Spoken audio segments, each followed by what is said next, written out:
শুভ সকাল বন্ধুরা, আমি সঙ্গীতাস লাইফে তোমাদের সবাইকে জানাচ্ছি আরও একবার ওয়েলকাম আমার নতুন আরেকটি ব্লগে। কেমন আছো তোমরা সবাই? আর আজকে সকালবেলা এই যে আমি বাবার বাড়িতে দ্বিতীয় দিন, তো সকাল সকাল দেখো আমাদের গ্রাম্য পরিবেশটা, এটা হচ্ছে আমাদের বাড়ির চারিপাশটা কত সুন্দর লাগছে। যেহেতু আজকে 31 ডিসেম্বর, তাই জন্য কিন্তু পিকনিক হবে, তার জন্য কিন্তু সবাই মিলে আলোচনা শুরু করে দিয়েছি।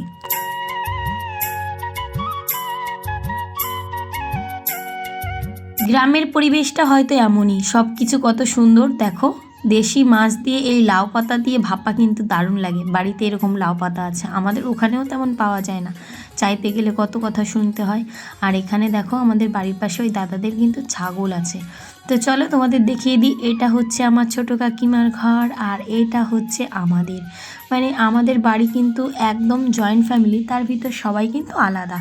তো আমরা যখন কোনো একটা কাজ করি তখন কিন্তু সবাই একত্রিত হয়ে কাজটা করা হয়। এখন আমরা যাব হচ্ছে চাল কুটতে, আজকে হচ্ছে মা পিঠে করবে। সকাল সকাল দেখো আমি বসে পড়লাম চা নিয়ে।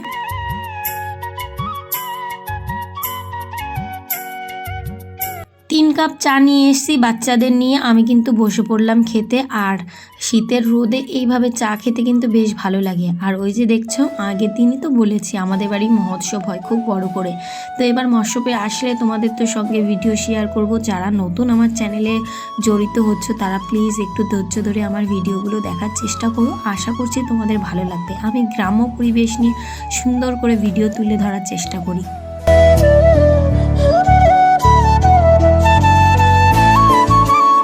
সকাল সকাল সবাই মিলে চাটা খেয়ে নিলাম, আমার বর, তারপরে আমার বোনের বর, ওরা খাওয়া হয়ে গেছে, আমি আর বাচ্চারা মিলে খেয়ে নিলাম। বেশ ভালোই লাগছিল রৌদ্রের ভিতর, সারাদিন তো শ্বশুরবাড়ি থাকতে কাজকর্মই করি।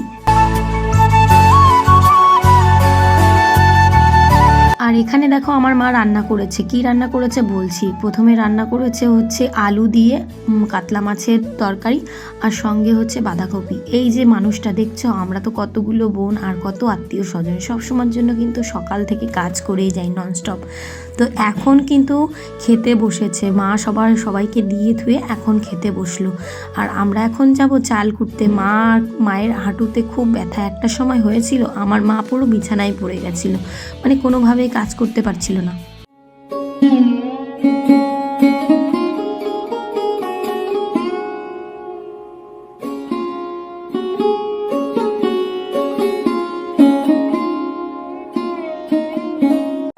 আমি আর মা দুজনে মিলে চলে যাচ্ছি এখন চাল কুটতে। দেখো মা কিন্তু হাঁটা শুরু করেছে। আর আমাদের বাড়িটায় এত পরিমাণে শীতকালের হাওয়া দেয়, প্রচণ্ড পরিমাণে হাওয়া। দেখো কত সুন্দর, সামনে ওই দিকটা দেখছো, ওটা কিন্তু আমাদের বিল, বড় বিল, ওইখানে প্রচুর মাছ আছে। ওখানে কিন্তু আমাদের একটা পুকুরও আছে যেখানে মাছও পড়ে প্রচুর। এবার জলটা প্রচুর বেশি হয়, তাই জন্য কিন্তু হয়নি। আর এই যে দেখছো আমার পিসি, আমরা পিকনিক করব। পিকনিক করতে গেলে কিন্তু সবার ভিতরে একটা ঝামেলা হয়ে যায়, তাই নিয়ে একটু ঝামেলা হচ্ছিল, যে ঝগড়ার মতো। কিন্তু পিসি হাসতে হাসতে অনেক কথা বলছিল। যাই হোক, পিসিকে একটু ক্যামেরায় ধরলাম। পিসি বলছে, তুই আমার ঝগড়া করার ছবি এভাবে তুলে ধরছিস, আমার কিন্তু ভালো লাগছে না। তারপরে কিন্তু আমি আর আমার মা চাল কুটতে চলে যাব, একটু দূরে, ওই 5 মিনিটের রাস্তা। দেখো মা কিন্তু 5 কিলো চাল কুটেছে, সবাই মিলে পিঠে খাবো, বাড়িতে যত মানুষ আছে সবাই মিলে আর কি। আমি কিন্তু আমার মার হাতের পিঠে খুব ভালোবাসি, মাকে বলেছিলাম যখন যাব তুমি কিন্তু পিঠে করে খাওয়াবে। তাই জন্য কিন্তু মা আমার জন্য আর ওনার মেজো জামাইয়ের জন্য পিঠেটা করেছে, কারণ মেজো জামাই খুব পিঠে খেতে ভালোবাসে।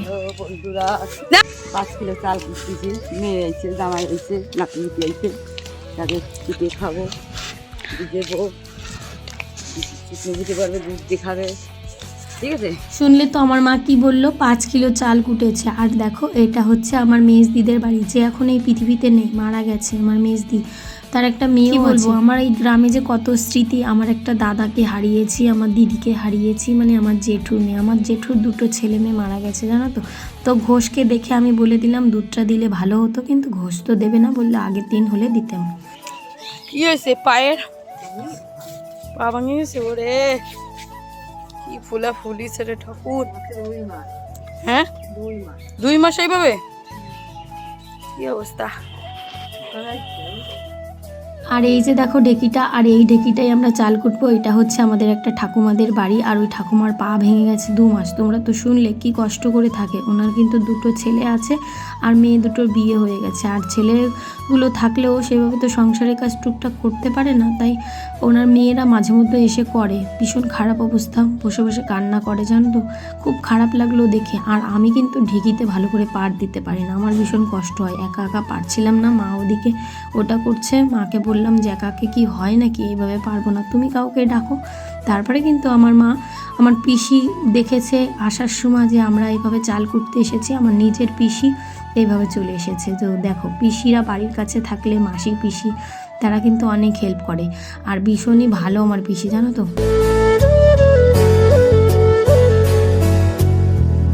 একটুখানি পার দেওয়ার পর আমি কিন্তু ভীষণ কষ্ট পাচ্ছিলাম। তারপরে কিন্তু এই যে দেখো, আমার পিসি হঠাৎ করে চলে এসেছে। মা কিন্তু অনেকটা চাল কুটি নিয়েছে, আমি একটু রেস্ট করছিলাম। তারপরে কিন্তু আমাদের চাল কুটা কমপ্লিট। 5 কিলো চাল কুটতে আমাদের 3টে বেজে গেছে, 12টার সময় গেছি। চাল কুটে নিয়ে গেলাম, রাত্রিবেলা কুটিয়ে নেবো। হ্যাঁ, রাত্রিবেলা কুটিয়ে মেয়েরা রান্না করবে। তুমি গিয়ে খাবা? এই যে আমার মার চাল কুটা হয়ে গেছে। বাবা গরম লেগে গেছে, দেখো। এখন বাড়ি যাই, স্নান করতে হবে।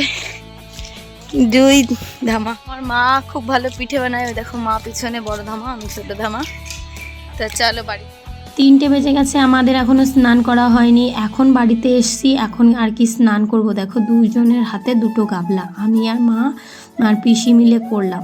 আর আমার মেজো বোনটা গেছিলো, ওর শরীরটা ভালো নেই, কানে ব্যথা, তাই জন্য কিন্তু ও করতে পারেনি। যাই হোক, দেখো রাত্রেবেলা মা কিন্তু পিঠে বানানো শুরু করেছে। আজকে যেহেতু 31 ডিসেম্বর, তাই জন্য কিন্তু মা এদিকে পিঠে করবে, ভিজনি পিঠে, আর সঙ্গে থাকবে নলিন গুড়।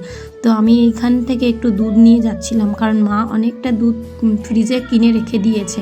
কারণ আমাদের বাড়ি থেকে বাজারটা অনেকটা দূরে, কখন পাবে কি না পাবে। তো দেখো, আমার মা কিন্তু এখন দুধটা ঢেলে দেবে। প্রথমে দুধটা জাল দেবে, গুড় দিয়ে আর কি পিঠেটা করবে। আর এই পিঠেটা আমার কাছে সব থেকে ফেভারিট, মানে কি বলবো, যে কোনো পিঠের থেকে আমি এই পিঠেটা খুব ভালোবাসি। আর আমি জানো তো করতেও পারি। আমি করলে বেশি একটা করি না, অল্প একটু করি। ওই কি বলো তো, মিক্সিতে একদম জল দিয়ে ঘুরিয়ে করি, তখনও কিন্তু ভালো ফোলে।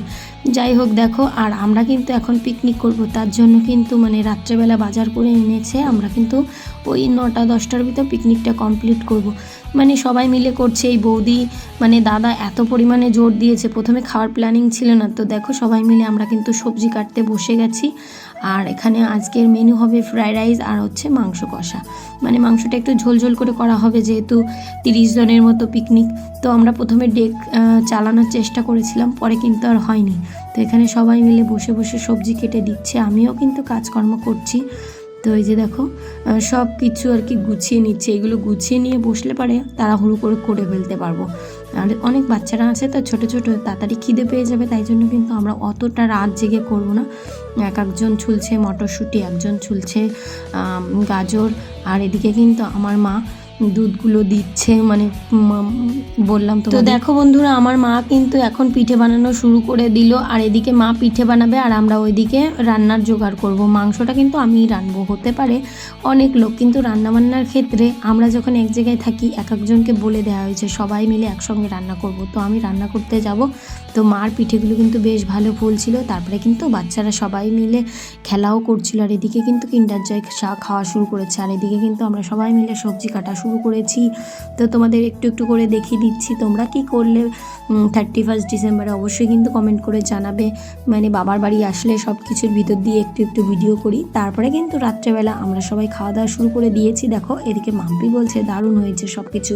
সত্যি কথা বলতে কি, ফ্রাইড রাইসটা কিন্তু বেশ সুন্দর হয়েছিল। তো তোমাদের সঙ্গে অতটাও শেয়ার করতে পারিনি, যেটুকু করলাম। কেমন লাগলো ব্লগটা অবশ্যই কিন্তু কমেন্ট করতে ভুলবে না। আর পাশে থাকবে বন্ধুরা, তোমাদের কাছে আমি হাত জোর করে অনুরোধ করছি। তোমরা পাশে না থাকলে আমি কিন্তু ভিডিও করে শান্তি পাই না। আর তোমাদের দেখিয়ে দিই, দেখো কত সুন্দর মাংসের লাল লাল ঝোল লাগছে। এখানে হয়েছে 5 কিলো মাংস আর 5 কিলো ফ্রাইড রাইস। সবাই মিলে এইভাবে বসে খাওয়ার মজাই আলাদা। সবাই তো বাড়িতে অনেক ভালো মন্দ খাই, কিন্তু এক জায়গায় হয়ে খাওয়ার মজাই আলাদা। এদিকে দেখো, আমার পিসি কিন্তু পরিবেশন করছে।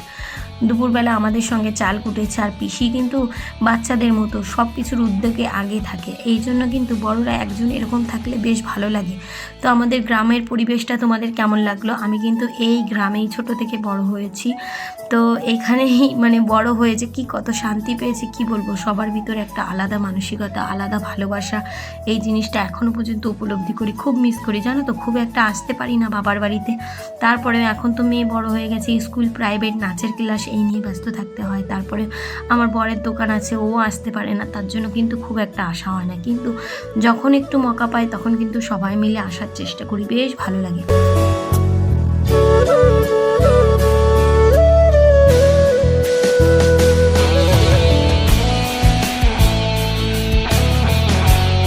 আজকে ফ্রাইড রাইস আর মাংসটা কিন্তু খুব সুন্দর হয়েছিল, সবাই মিলে তৃপ্তি করে খেলাম। আর তোমাদের যে কথাটা বললাম আমার দিদি আর দাদার মরে যাওয়ার কথাটা, মানে সে তারা আর পৃথিবীতে নেই, কী কারণে নেই সবটাই বলবো একদিন আর একটা ভিডিওতে। তোমরা যদি জানতে চাও অবশ্যই কিন্তু কমেন্ট করো। আর মাম্পি কিন্তু এখানে খেয়ে খুব ভালো রিভিউ দিল, খুব সুন্দর হয়েছে। তো বন্ধুরা, আজকের ভিডিওটা কেমন লাগলো অবশ্যই কমেন্ট করে জানিও। যদি ভালো লাগে একটা লাইক করো, কমেন্ট করো, চ্যানেলটিকে সাবস্ক্রাইব করো। সবাইকে টাটা, দেখা হচ্ছে একটি সুন্দর ব্লগ নিয়ে, বাই।